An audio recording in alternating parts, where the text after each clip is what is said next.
Bismillahirrahmanirrahim.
Srumawahyun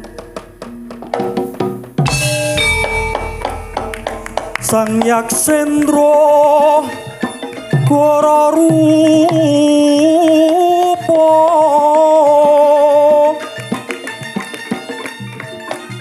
mangeses kadi angin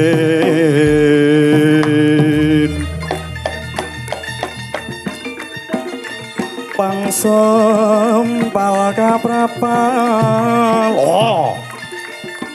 selo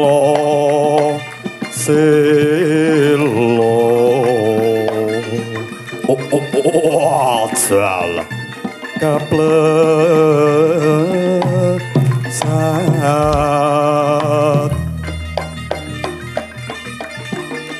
soto lumayu mangungsi kagyat kakudu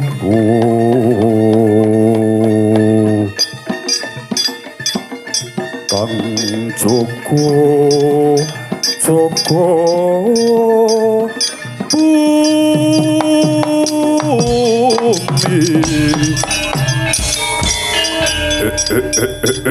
Ajal. Wis katekan penjangkaku bisa ketemu karo pawongan gagah. Petruk bocah bagus. Wilah dalah. Nuwun sewu. Sampun kininten kula tumambuh sayekti nembe sepindah wanuh panjenengan menika sinten? Di ngapunten kula kinten nek menawi panjenengan menika wujute buta alasan ingkang bakal ndamel godha utawi giri godhoning. Inggih menika kula Petruk Kantong Bolong lah kok panjenengan malah sampun wanuh dumateng kula. Ajalah Petruk Kantong Bolong. Lah kok teko temen. Kaya mengkono temen anggonmu nglali marang bapakmu. Weh. Mosok aku duwe bapak model kaya sampeyan, yaksa kaya kowe. Wah, ya ketoke ora mungkin. Ing atase aku iki anake Bapak Semar lah kok aku iso diaku anak ning ngendi-ngendi. Angger ana wong sepuh, anakku cah bagus, anakku cah bagus. Ya pancen Petruk iki nadyan bliru-bliru ya iso nembang, mulane akeh sing nresngani. Alah dalah. Wah, mboten. Saniki kula nuwun sewu kala wau kula memang rada cumantaka ngarsane panjenengan tak kinten nek janke badhe gaglak jasating Petruk lah kok jenengan tak jogeti jenengan tak waspadake kok mboten mubah mboten musik malah jalan mesem jenengan niku sejatose sinten? Wah Petruk lelakone dawa mbok menawa sliramu wis lali tenan marang panjenengan ingsun. Ora semang tak babarake ana ing kene merga wis dibabarake rumbah pawit ana ing lakon-lakon lan tanggapan-tanggapan ingkang kawuri. Weh. Mbah Pawit sing asta mau awan. Ora ngerti aku. Mau ning kene ana wayangan po. Merga tekomu telat tekan kene anggonmu. Kendang kapracundang kuntal kaprapal. Wah. Saestu kula menika mboten ngertos jenengan nika sinten nuwun sewu. Kula badhe matur mbok menawi wonten lepatipun Petruk kula nyuwun agunging pangapunten. Ternyatane kula menika namung menungsa lumrah. Kula menika namung titah sewantah. Ning sakemutane kula, sak badanipun kula kenging wujuding pusaka Kyai Nenggala lan Kyai Alugara saking Sang Sinuwunata Prabu Baladewa nalika ing lampahan ingkang kawuri. Kula kendang kapracundang kuntal kaprapal ngantos dumugi tengahing wana. Lah kok kula kepanggih kalih panjenengan mongko ya aku ki mau ki tekan kene iki ya kesasar-sasar barang. Ngalor ketemu alas, ngidul ketemu alas. Ngetan ketemu jurang. Wah, alhamdulillah. Ulon ketemu perawan. Nadyanto kaya mengkene iki ning jebul tinemune ning kene iki kawulane apik-apik kaya panjenengan. Nika nuwun sewu kepareng asma sinten? Petruk. Tepangake aku Begawan Solontoro. Ya aku ingkang dadi minangka sudarmamu sadurunge. Kowe den bubut, kowe den akoni anak marang Semar. Nalika semono akeh lampane ingkang kawuri bakune aku ingkang dadi lantaran lan uga aku ingkang nyengkakake sliramu nganti tekan papan kene. Wah, napa inggih? Iya. Kowe Bandayudara Prabu Baladewa nalika semono kowe kendang kapracundang satemah kowe kuntal kaprapal. Yen menungso lumrah mono kena wujuding pusaka Kyai Nenggala mestine bakal sirna margalayu. Ananging merga kowe atmajaku Petruk satemah kowe ora tumama ing gegaman. Bapak! Walah dalah.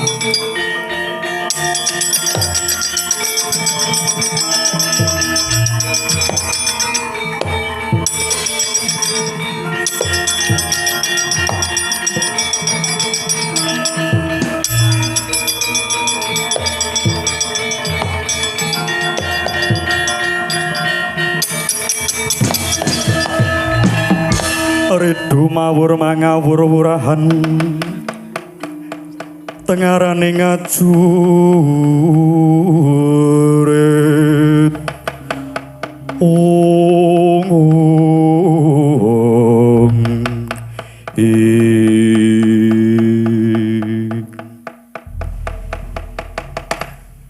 Sewu-sewu kelepatanipun ingkang pun putra Tadah Wadana Bapak. Panji leres nalika semanten Bapak Semar lamat-lamat wonten ing gara-gara nalika semanten kula kan nggih sering nderekke bendara-bendara. Iya, Petruk.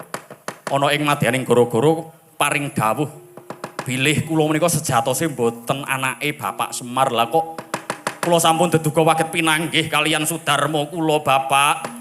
Kula ngaturaken sembah sungkeming pangabekti ngarsanipun panjenengan dika. Iya, Petruk. Pangestuku kebatam panon inggih sanget anggen kula ndadosaken jimat paripe. Salajeng kados pundi Bapak? Lah kok panjenengan dados lantaran kula lan kalih panjenengan saged pinanggih wonten ing mriki? Petruk, kowe ora semang sujana karo panjenengan ingsun.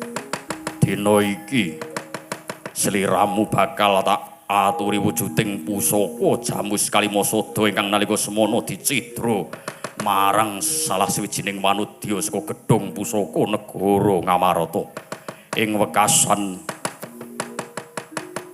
wong wadon sing wis nyidra marang wujuding pusaka kala mau wis bisa tak pidana satemah pusaka wis ana ing astaku ananging Petruk pusaka bakal tak titipake marang jeneng sliramu.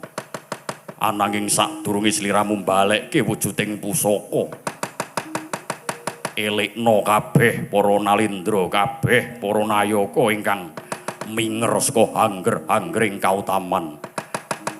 Mbok menawa iki iso dadi pancatan anggonmu bisa dadi wong sing manfaat tumrap nusa bangsa lan agama.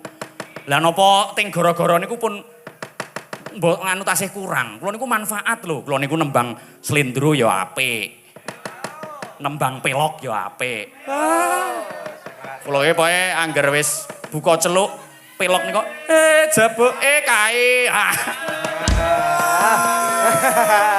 Via jigur kanca-kanca iki iso apal lho mangsaku. Ketok menak yange sinden. Wih, angger kula wis muni kae jebul kae wah wis kondang. Ora ana dalang sing buka celuke ngono kuwi. Wah, estu niku, Bapak. Napa jenengan badhe nyuwun jineman? Wah, elek-elek kula ya iso jineman. Lah kok lingarani jenengan niku kula urung manfaat ngece banget kalih kula. Petruk. Tegese manfaat uranggun nganglipur marang sakataing para adilenggah. Lho, wayangan ki ngono kuwi sing penting wong do seneng, do guyu piye carane. Engko nek kira-kira ora lucu, kanca-kanca yoga iki engko tak beslira kok piye carane ben do gelem dolopi. Ngoten niku. Lucu ora lucu kudu guyu. Pokoke engko aku arep ngawur pokoke. Heeh, ben piye carane ben do guyu. Petro. Rungokno perkara kang wigati. Dina iki sliramu bakal tak aturi wujuding pusaka Jamus Kalimasada dimen bisa dadi sarana lantaran ngelingake marang pira-pira wong kang padha lali. Napa inggih kula niku deduga waget kasembadan antuke kula menika badhe ngelingake wong derajate kula menika ming anak Semar. Kula menika ming nuwun sewu. Wong macu kiling balilungan. Kula iki ming wong ra duwe kok kula ken didhawuhi ngilingke nalendra-nalendra agung niku tetep kula niku tangeh lamun to cepak wurunge to Bapak Petruk. Nadyan kaya mengkono sliramu isih duwe geteh saka Begawan Salantara. Nadyan wujud yaksa, nadyan wis wujud kumara kaya mengkene ananging aku. Duwe ati ingkang atot tekan suci bebayung budi rahayu. Oh, berarti jangan lihat dari mukanya. Oh. Nadyan nyerengongoh ngoten niku jan ki ya atine apik. Iya, Petruk. Aku ndelok kahanan ing jagat saiki wis tambah ruwet. Oh, nggih winginan iki enten Pak Kiai sing ngendika Zaharul fasadu fil barri wal bahri bima kasabat aidinas lan sak panunggalane nika. Wis pertelo banget kerusakan ing dalam daratan ing dalam segara. Ing dalam jagat raya menika disebabake kalih titah ingkang manggeni wonten ing jagat menika. Ayo Petruk. Mula dina iki tak sandangi Cala Nalindra. Sadurunge kowe ngrasuk busana kanalindran jegura ana ing sendang planangan. Sendang Planangan niku mbek pundi? Slendang Planangan kuwi ana ing wewengkon tanah Kedu. Kedu? Kedu Temanggung? Ora Petruk tegese Sendang Planangan kuwi ngemu pasmun. Ben kowe iso dadi wong lanang tenan. Oh, lelanang ing jagat lancuring bawana kaya Raden Janaka. Iya, Petruk. Sak banjure ingkang wastan Kedu kuwi ming Saloka, ora kok Kedu Temanggung ananging Kedu kedudukan utawa kelungguhan. Wah, sendika dawuh, mathuki Bapak. Oh, jwala.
Tengaran ning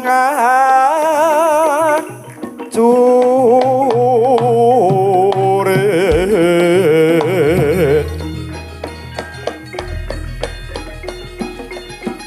kong guru kongso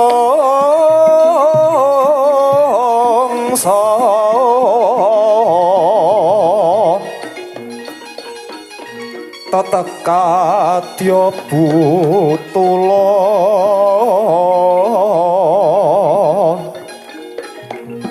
ora pancriting turangga esti rakata ingkang tuwa lalayu sabe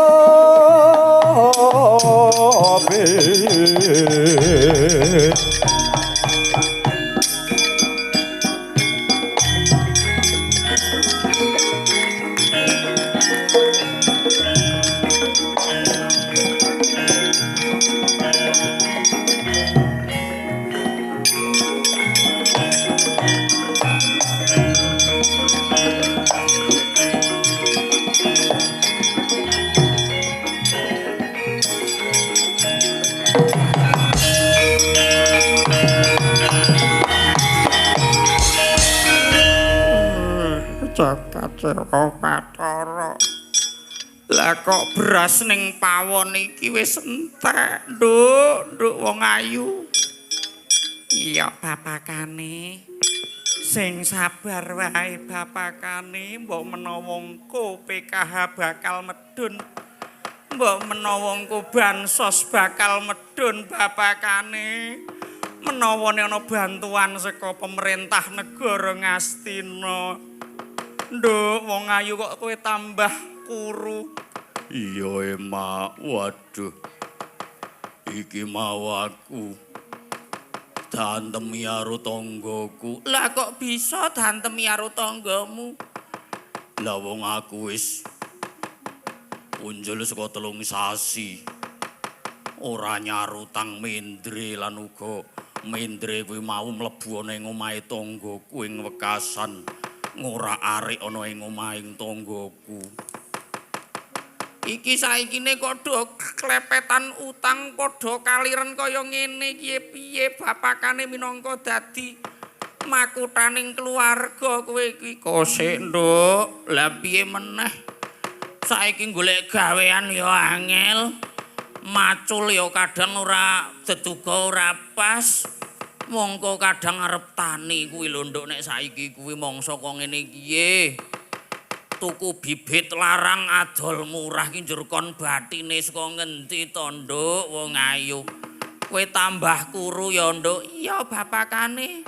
Anane ning mburi mung wedang banyu putih tok. Kopine rung teko apa ora tegese kuwi ora ana apa-apa sing bakal diliwet sesuk-esuk bapakane. Mongko nek awak dhewe arep unjuk rasa arep demo ning dhuwur ya ora wani. Hooe. Motore ning ndi bapakane tak dol bensin larang saiki ne. Bensin larang mongko apa-apa larang kuwi wis mending tak dol wae ora usah nitih apa-apa mlaku. Aduh bapakane njur kepiye awak dhewe arep bakal ngupeni marang keluarga. Iya nek awak dhewe kuwi wis dibanjut ngarsaning Gusti wong nyatane ya isih urip. Sing tenang, sing sabar, sing sareh mbok menawa engko bakal ana ratu adil sing bakal dadi lantaran nulungi karo awak dhewe. Iya mok bapakane muga-muga ayo golek wong sing iso nulungi awake dhewe. Iya ayo.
Iki sapa iki? Nuwun sewu dipun tepangaken kula pun karsana. Kula pun karsana. Karsana kuwi Kula niku biasane manjaki dalang ning dinten menika kula niku gek mboten enten pedamelan. Karsana iya. Duwe wigati apa kowe manjing ana ing Datulaya negara Ngastina mongko kowe kok wani mlebu tanpa izin utawa ngirim layang sik ana ing Jaban Rangka. Nuwun sewu. Bot-bote kula menika ngupeni keluarga kula. Keluarga kula menika nuwun sewu kados dene Ketaman Bilai, kados dene Ketaman Paceklik sinuwun Raden. Iki sapa ta iki? Aku Warangkanata. Warangkanata negara Ngastina. Oh, tak kinten Raden sinten utawa sinuwun sinten wah. Berarti niki sinten niki? Termasuk niki nggih Nayaka Negari Ngastina. Iya, aku Warangkanata negari Ngastina. Kula badhe ngatur kinten-kinten kapan rakyat menika angsal bantuan.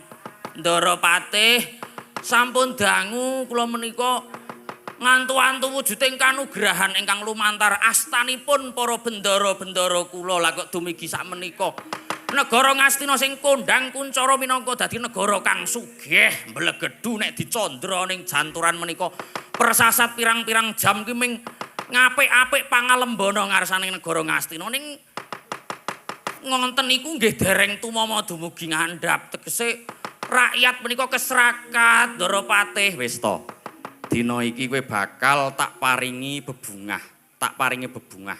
Kowe melu mlebu ana ing jero ning kowe kudu matur kang kanthi walaka kowe kuwi mlebu ana ing wewengkon negara Ngastina apa ing ngendi? Inggih, saestu kula wonten ing negara Ngastina Ndara Patih. Tak ndelok KTP-mu lan uga aku tak ndelok kowe kuwi ndek pajakmu wis dibayar apa urung? Sampun, Mbok. Yakin bola bokit. Sampun kula bayar, sedaya menika kula tertib. Pajak kula mbayar ning kok bantuan saking pemerintah mboten mandhap niku pripun? Mongko rakyat menika kula menika minangka dados nuwun sewu lurah wonten ing mriki, lurah wonten ing Parpatan Agung wonten ing Kaliwira. Jenengmu mau Karsono. Oh, kowe pedamelan tukang panjak dalang. Ning dalang iki gek ora tau piye. Oh, heeh.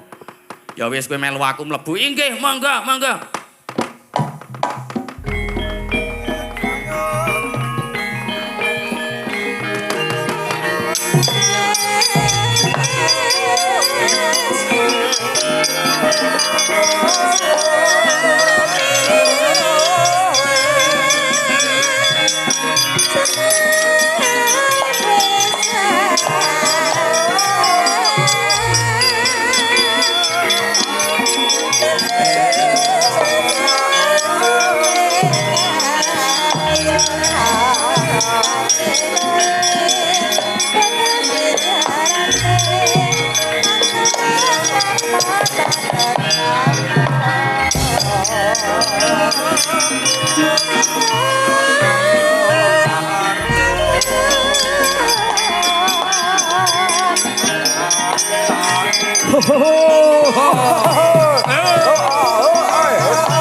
Sopo iki? Apa iki mau tamune Paman Patih Harya Sengkuni? Inggih Raden, kula ingkang minangka dados sulih salira sedaya warga masyarakat kula. Anggenipun padhe pados bantuan lan ugi pengadilan, keadilan sosial bagi seluruh rakyat negara Ngastina, Raden. Menika sinten? Aku Raden Dursasana. Inggih Raden Dursasana, kula ingkang sowan. Wigatine apa? Kula menika pun kula kandhake teng ajeng kula wau. Wah. Wong elek kaya kowe kuwi tak kandhani ora pantes urip. Ora pantes urip ana ing negara Ngastina, ngelek-ngeleki, ngreget-ngregeti, mending kowe tak pateni. Wah! Aduh! Wah!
leng-lenging driya mangu-mangu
Ilahe ngawi kena mastu purnama sidam mastu silat mring wang jagat karana sirang tondo kawi sesaning bisana sono sinawung langen wilopa estu maksil stantun lampahing buddha jinandur tutur katulo telo tulat mrelat dieng paradya winirisuta ngumpama parameng niskara karana diya tuming jaman purwa ini sudotra ingkang dinama-dama pinaradi tameng lalata mangkya tekap wasaning gupita tanpun renggeng pralambang matumpa-tumpa marma panggung sang Purwengkata segebyar dumadining wayang purwa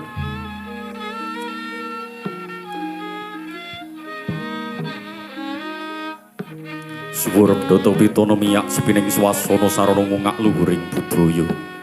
Sinartan ambedah lumiding kagunan. Yekti ing kono ana parwa peranganing carita saking Serat Mahabharata. Anenggih menika jagading wayang purwa ugi kasebat sinebat ringgit purwa.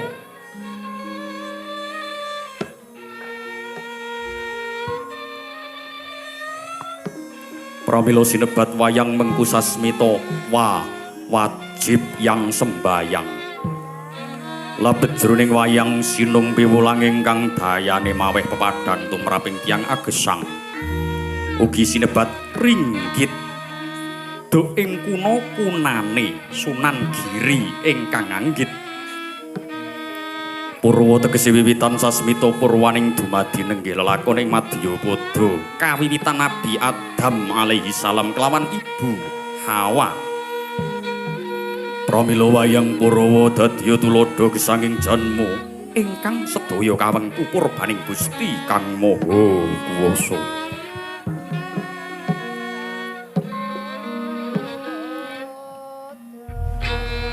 Kelir anggambarake hawa swasana bawana samudra angkasa neraka miwah swarga.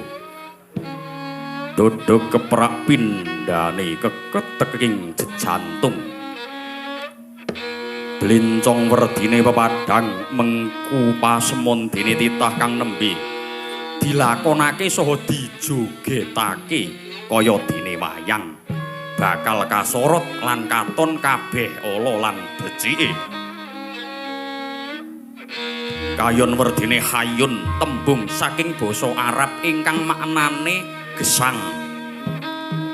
Kayon ugi bimakna kayu-kayu tegese kajeng tegese tekad tegese niat tegese karep lan panggayuh. Dene gegayuhane wong urip ing alam padhang mung sajuga ngalap ridaning Gusti kang murbeng dumadi lan syafaatipun Bendara Agung Nabi Muhammad sallallahu alaihi wasallam.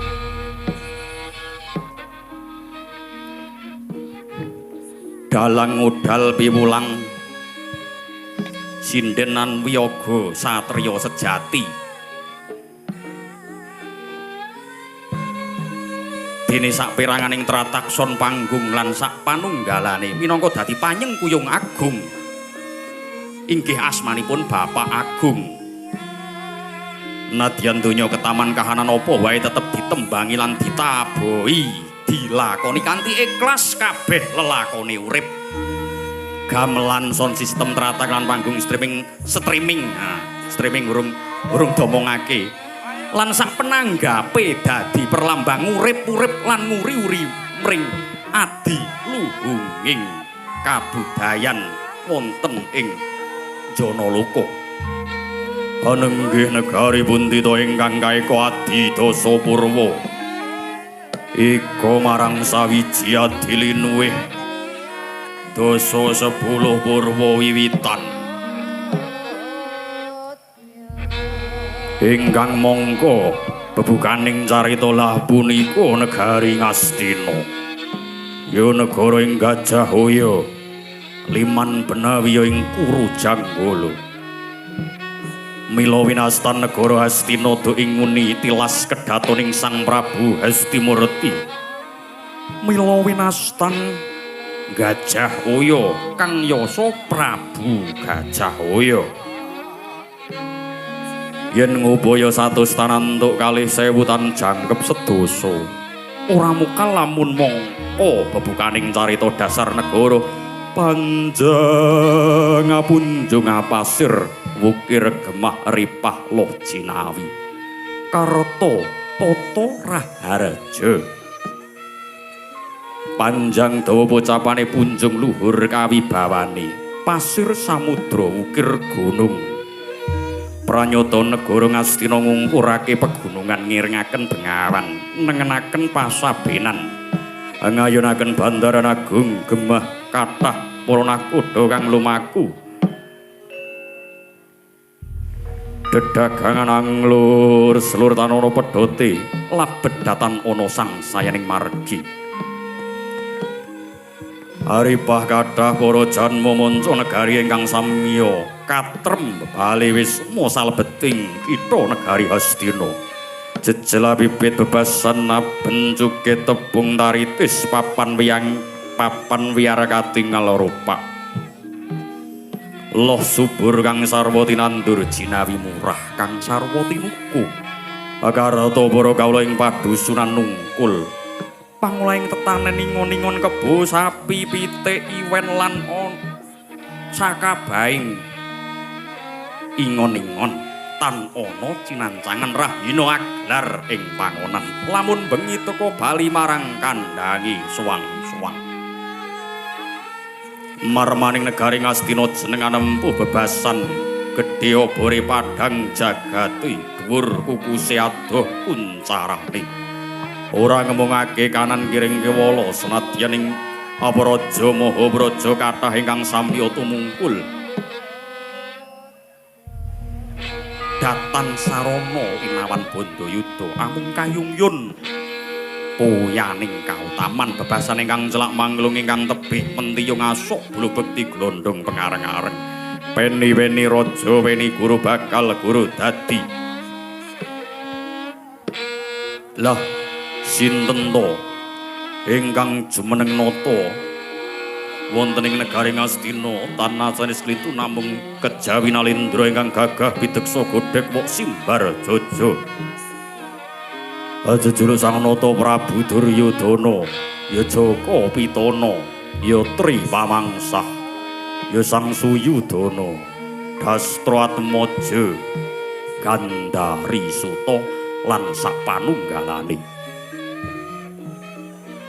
sinten to ingkang kepareng ayun mabukah muka yayah kunjem bantala nenggih sang nedya mantri pangarasa patih wasisaning negari Ngastina kapernah paman dening sang nata satriya ing plasa jenar nenggih Rekyana Patih Arya Sengkuni ya Raden Patih Arya Suman patih sing kondhang nalika nome ganteng bagus gleleng ananging kenging karmaning Jawata den usak asik denajar marang sang Patih Gandamana diumuni ing wekasan dados kados ngeten iki dene ingkang anjajari lenggah kepara ngarasa tuhu punika pandhita ing saka 5 peparep Resi Durna Dahyang Kumbayana ya peparep Barat Wajaputra ingkang mencorong prabane kaya lintang rina tuhu menika Nalendra ing angga ya Nalendra ing ngawangga ingkang ajejuluk Prabu Karna Basusena ya Bismantaka ya Sang Suryatmaja dupi wis katingal sumewa adoh ing awit celak anggung ngrinaketaken ingkang pamaning kepati teka mangkono pangudas maraning driya Sang Prabu Duryudana lamun to dereng kawijiling lesan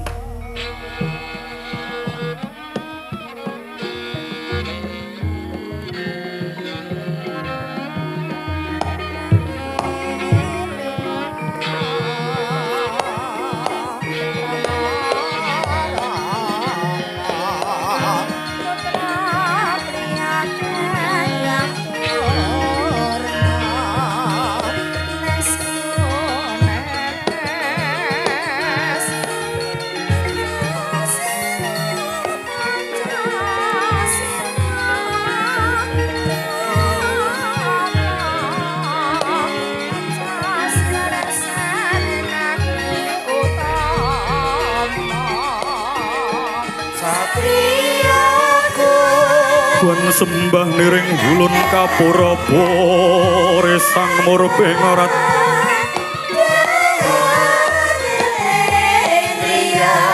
ing sahananing mringkanang sihing dasih maweh buku kang sawegung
Sri Tinon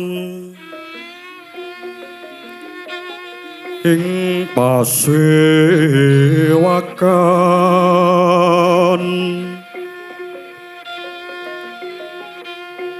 busana maneka warana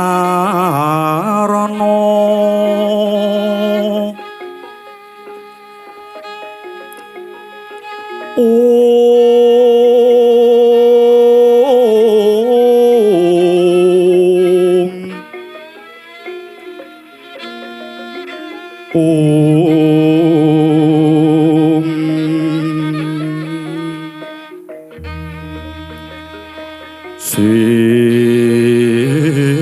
puspiting udyana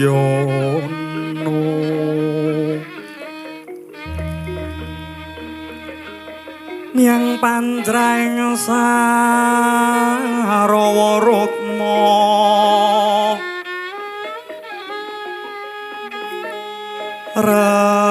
ranggeng manik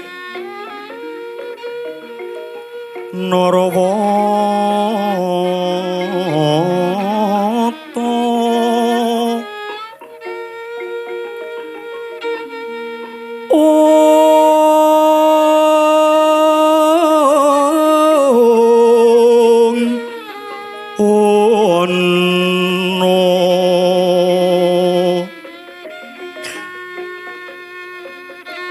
Obora banyo sumirat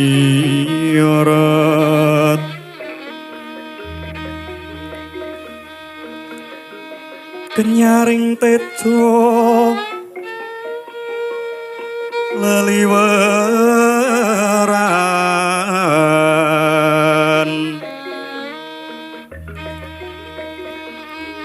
lereki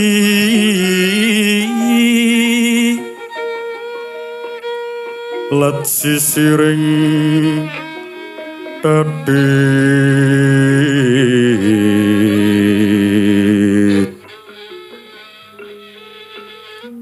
wimbuh kekanta amrek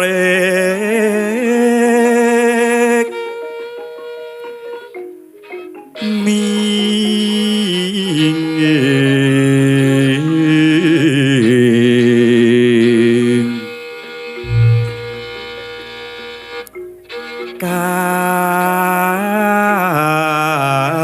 kadiuping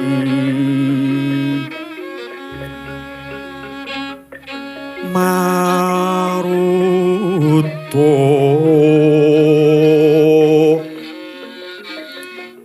mando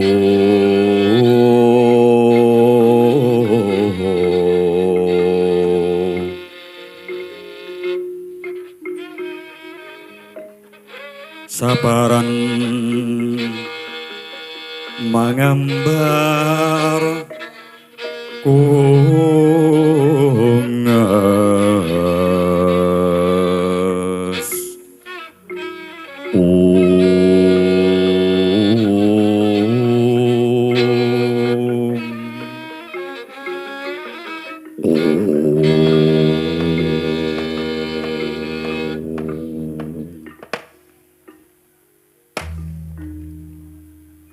Jagat Dewa Bathara Jagat Pramudita Paman Paman Patih Harya Suman Boya kaget Ojo kaget Marmane pekenira manira wiji mangares Paman Patih Harya Sengkuni Kaluwun nggih anak Prabu Saklangkung kumejut kumitira caruk dupi maras timbalaning anak Prabu ingkang lumentah. Nggih, inggih. Kawula nuwun nggih wonten dawuh menapa dene paduka nganti para nayaka negari Ngastina wonten ing marpatan agung. Mbok menawi wonten ingkang wigati badhe pun dawuhaken ngarsanipun ingkang pun bapa. Ingkang pun bapa nedya nganglungaken jangga nilingaken karna mastuti. Dawuh lan sabdaning anggir anak Prabu Suyudana lenggah sawetawis pawan Bapa Panembahan Durna ing saka lima panjenengan kula piji rawuh madyaning negari Ngastina. Bapa Panembahan guru kula Suliye Sudarma kula tiyang sepah kula. Luli. Astaka swalu gembel samorante. Allah.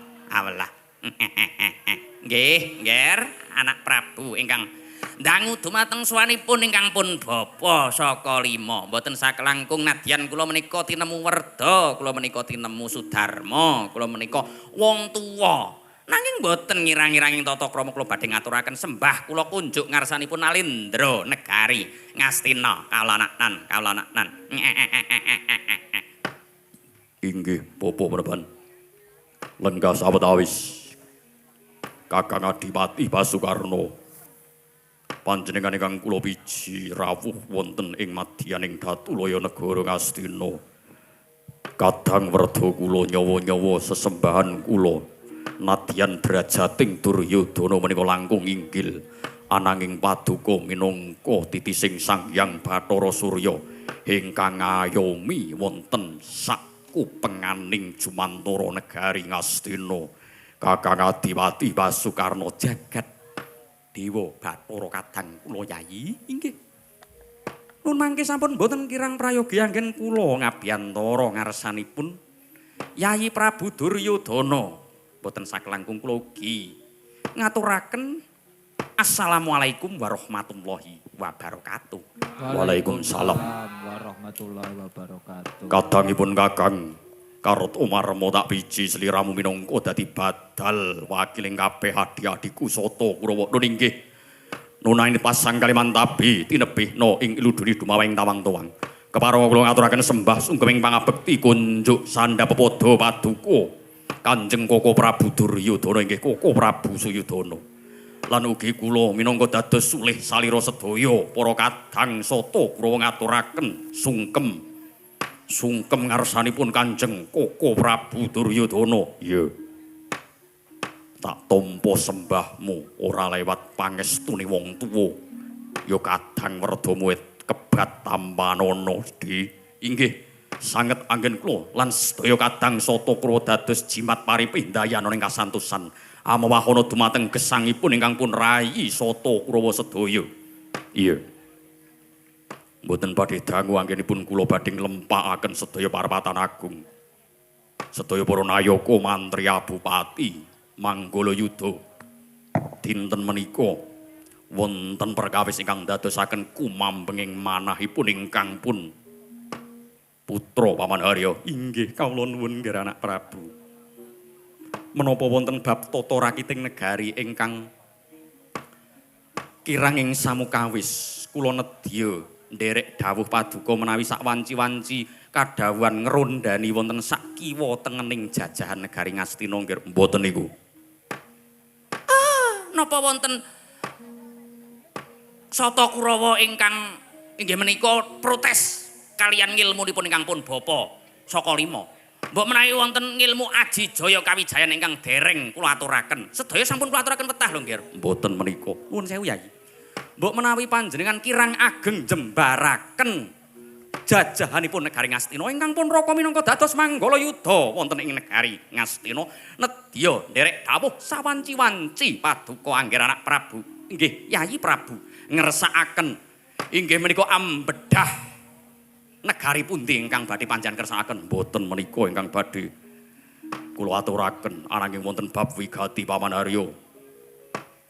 Bapa Panembahan Durna ugi Kanjeng Koko Prabu Basukarna.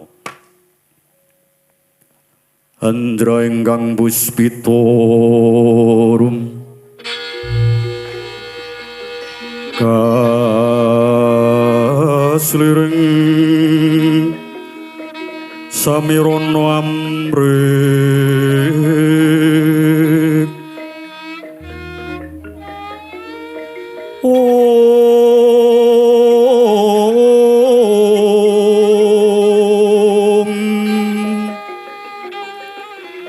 Sekar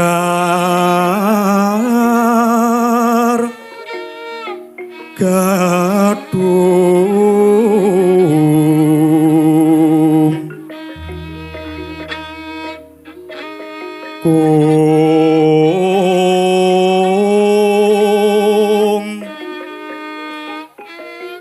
ngas gandanyo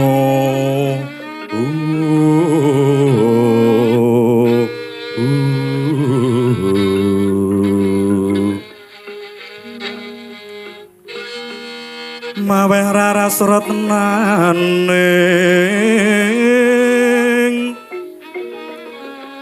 driya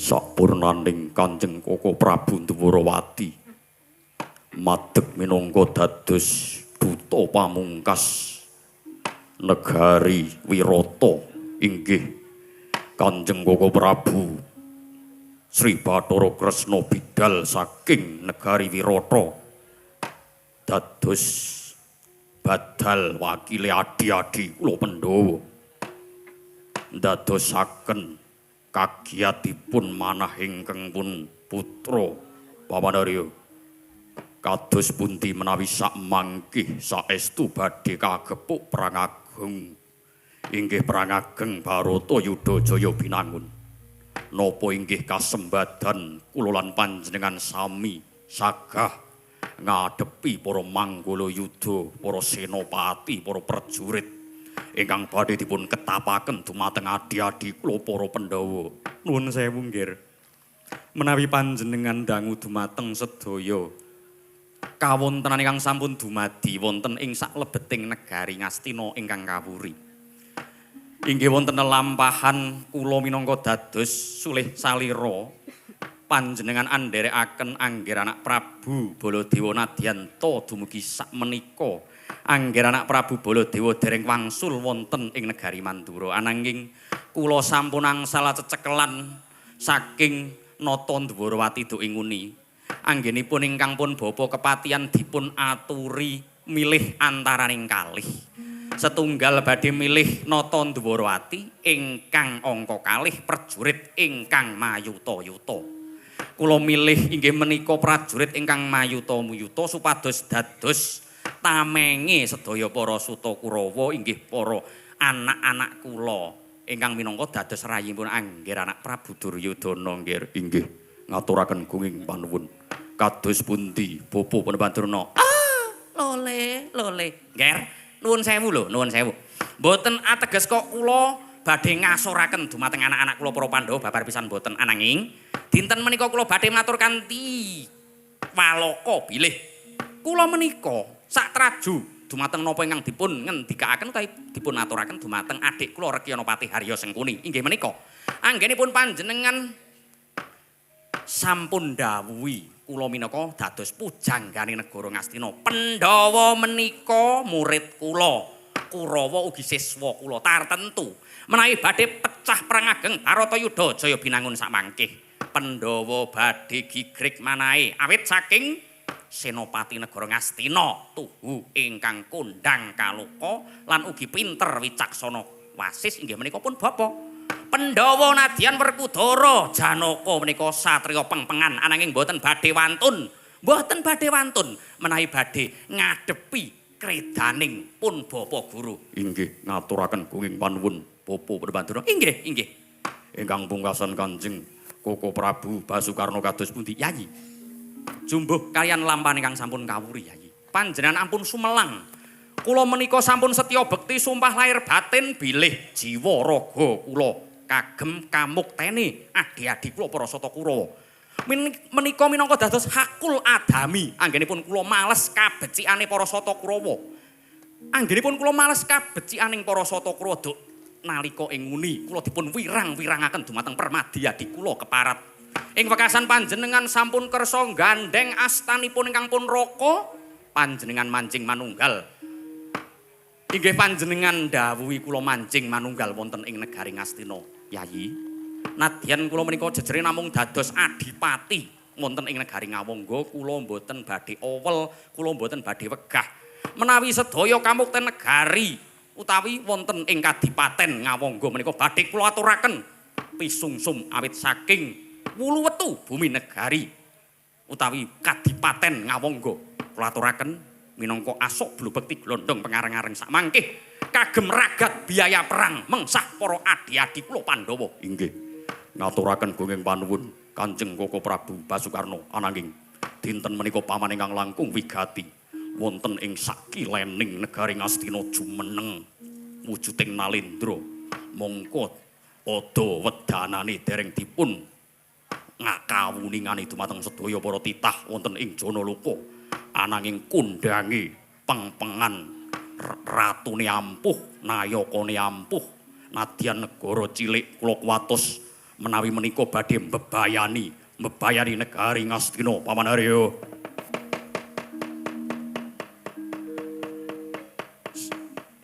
Sidhem jroning pisowanan Wadyagung tanpa sabawa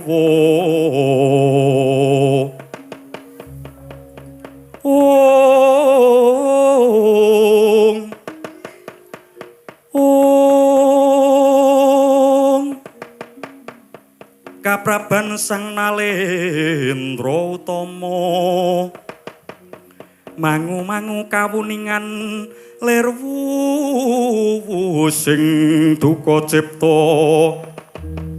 lirwu sing duka cipta Berebudi Mandana raras Berebudi Mandana raras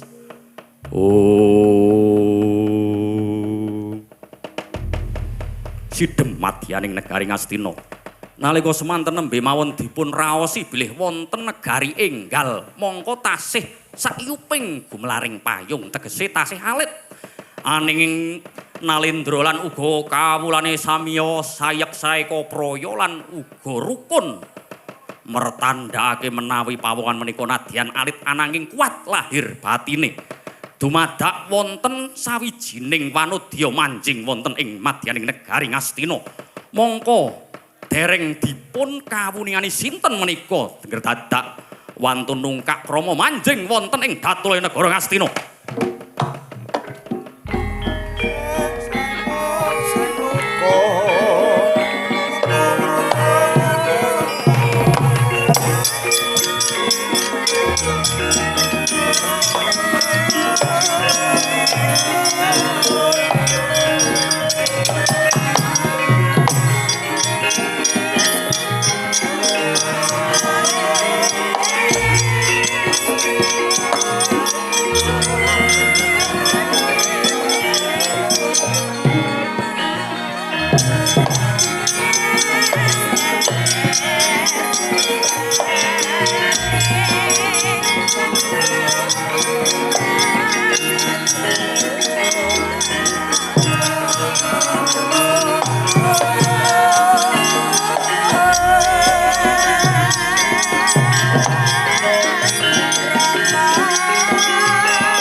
Sinongwati jagat kari amon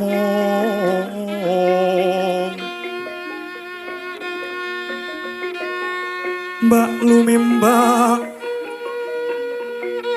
tulombahing samudra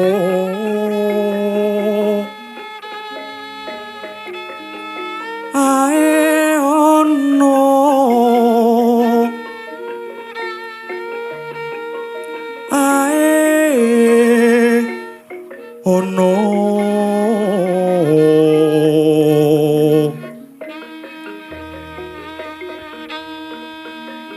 bale lumut ambreng genggeng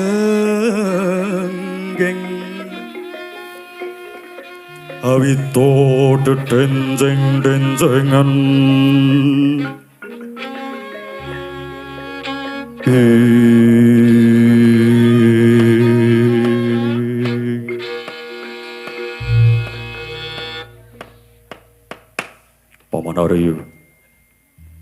Paman Haryo dereng ngantos paripurna kula ngaturaken perkawis ingkang wigati. Lah kok menika wonten wujuding wanodya wantun manjing wonten ing madyaning Datulaya negara Ngastina. Kula kinten menawi priyagung, kula kinten menawi garwaning Nayaka negari Ngastina. Ananging sareng kula waspadake, sareng kula tingali menika namung wujud kawula wonten ing Karang Pradesan. Inggih, nggih. Nadyan mekatena mbok menawi wonten ingkang badhe dipun aturaken ngarsanipun pawongan pawestri menika. Monggo awon sae lepat leres tumunten kadhawuhna katimbalana menapa wigatine dene pawongan menika wantun nungkak krama manjing wonten ing Datulaya negari Ngastina nggih anak Prabu. Mekaten inggih. Menika namung wanodya lumrah. Kula mboten ngawuningani ananging menika sampun mlebet manjing wonten ing madyaning negari Ngastina. Prayogine panjenengan tetep timbali nggih. Inggih. Lenggah kanthi prayoga Paman Haryo. Inggih nggih. Nuwun sewu nisanak. Sampun kinten kula tumambuh yekti kula nembe wanuh dumateng panjenengan. Mboten ngira-ngira ing tatra krama sampeyan sapa aku bakal matur kanthi utawa ngendika kanthi ngoko. Sampun dipun keparengaken kula matur Sang Dewaji. Iya. Tak keparengake kowe matur. Dipun tepangaken kula menika kadang Ibu PKK saking Desa Lebak, Kecamatan Kaliwiro, Kabupaten Wonosobo. Iya. Mapan ana ing negara ngendi wonten ing wewengkon Paduka negari Ngastina. Kula badhe matur bilih dinten menika. Kula sampun inggih menika nginggahaken wujuding layang proposal ngarsaning negari Ngastina ananging boten tinarimah ngarsanipun Paduka. Mongko sareng kula tingali lelampahanipun wonten saperanganing Nayaka negari Ngastina ingkang malah merjaya dumateng Rama kula. Ateges menika tembung saloka. Kula malah dipun wewirang, wong cilik diwewirang. Didakwa ing atase wong cilik menika wong loro saudon telu saurupan ananging wani cumantaka. Wani andemo marang para Nayaka negara Ngastina ing wekasan inggih menika Sudarma kula dipun perjaya sinuwun. Sapa sing wani gendhak sikara marang keluargamu lan desamu? Nuwun sewu, mboten badhe kawula aturaken teng mriki ananging kula badhe ngudi tuwuh lara wirang sedanipun para Sudarma kula. Dinten menika kula sampun mapan ngiyup wonten ing negari ingkang asmanipun Ngloji Tengara. Kula matur kanthi walaka bilih lelampahan ingkang sampun dumados wonten ing negari utawi wonten ing saklebeting sakyuping payung negari Ngastina menika wong-wong ingkang sampun angkara murka pramila dinten menika kanthi andhap asoring manah kula minangka kadang perwakilan ibu-ibu PKK badhe ngudi tuwuh lara wirang sinuwun.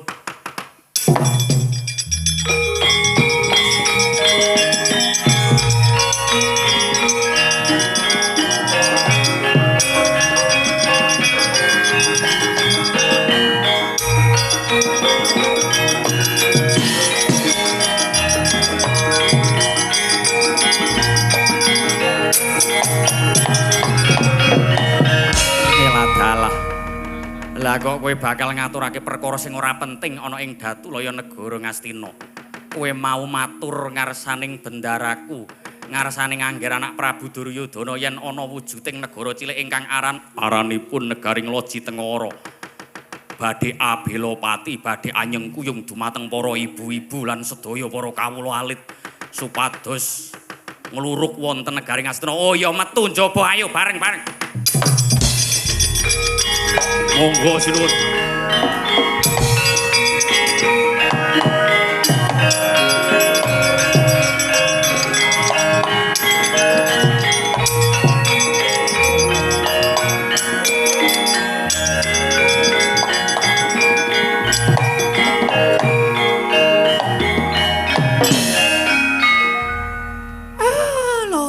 Lole. Lah kok ora prayoga kedadiane ing atase. Mung wujuding wong cilik, mung wujuding wong papa sudra ngulandara. Lah kok wani cumalenong manjing ana ing negara Ngastina. Nuwun sewu, Nger, nuwun sewu. Kula badhe tutwuri dumateng tindake. Inggih menika Dik Cuni adik Patih Harya Sengkuni. Bapa Panembahan napa mboten badhe nglingsemi dumateng paduka Bapa? Mboten. Kula badhe ngetapaken saperanganing para siswa-siswa kula. Badhe kula papaki kredaning wong-wong ingkang awastan saking negari Ngloji Tengara menika. Inggih, ngatos-atos. Nyuwun pamit, Ger.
Sewu Kanjeng Koko Prabu Basukarna kados pundi menggah paduka kawontenan ingkang dumados. Nuwun sewu lho Yayi. Panjenengan ampun ngasoraken dumateng derajatipun jalmaning tiyang pawestri. Nek wong wedok kuwi wis kersa bengok, wah bebayani. Apa meneh sedaya ibu-ibu kula, budhe-budhe kula wonten ing madyaning sakiwa tengening negara Ngastina menika. Inggih wonten ing dusun Lebak kala wau. Pramila panjenengan kedah nglenggahi ber budi bawa leksana ampun ngantos dados Bandayuda lan Pancabakah. Inggih. Kula badhe nganglungaken jangga nilingaken Karna mastuti dawuh Angger anak Prabu Suyud. Inggih Yayi Prabu Suyudana. Nuwun sewu Kanjeng Koko Prabu. Kula tasih kegiwar-giwar. Kula tasih penasaran ingkang asmanipun negari Ngloji Tengara menika kados pundi. Dinten menika malah prayoga sanget menawi ibu-ibu PKK menika dipun sengkuyung kaliyan negari utawi wong-wong negari Traju Tresna utawi wong-wong negari Ngloji Tengara. Inggih, Ngloji Tengara. Inggih. Pramila daya-daya ketapaken sedaya para adi-adi kula Kanjeng Koko Prabu. Mboten ngirang-ngirangi tata krama. Inggih Yayi, sendika dawuh. Kula ngestuaken dawuh. Dimas Kartomarmo, kula wonten timbalan ing dawuh Kanjeng Koko Prabu. Kaya wis ora ana dawuh meneh dina iki. Babar pisan budalna kabeh ingkang padha sebo ingkang padha makuwon sowan ana ing negara Ngastina kene. Inggih. Ngestoaken dawuh Kanjeng Koko Prabu. Kaya wis ora ana dawuh meneh Dimas Kartomarmo. Purna gatining pananggilan sawetawis kundur saking kedaton jlok saking dampar kencana kinapit gambaran gading kaderekaken mbanceti manggung ketanggung Joko Paloro-loro ingkang samiya ngampil upacara ing keprabon kawus tinggal saking Mandrawa tindak nyosang Buminata negara Ngastina kaya tansah sesanti kamulyane.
bokaken